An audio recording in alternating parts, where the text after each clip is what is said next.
is the story of the East India Trading Company and what it teaches you about the stock market today.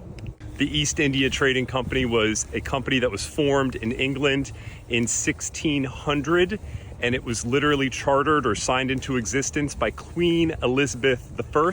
It was a company that was formed to trade with India and with China from England. It was formed to trade with the East, and it was a literal monopoly. It was a huge, dominant company.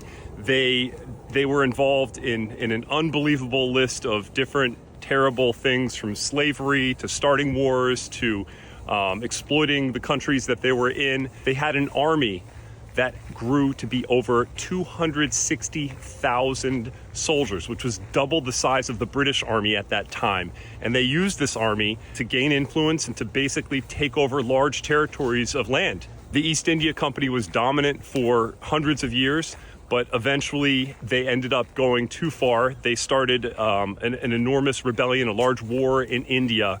And as a result of that, the United Kingdom ended up nationalizing them and dissolving the company. Over the course of 2023, if you look at what's happened with the S&P 500, they call them the Magnificent Seven. There are 7 stocks that have virtually carried the entire market. Companies like Nvidia, Microsoft, Apple. These are the companies that have built up most of the returns over the course of 2023 out of the S&P 500. And sometimes people see that and they make large concentrated bets in these companies, thinking there's nothing that could ever happen to them. A company like the East India Trading Company proves that no matter how large you are, no matter how big your army is, everything can come to an end.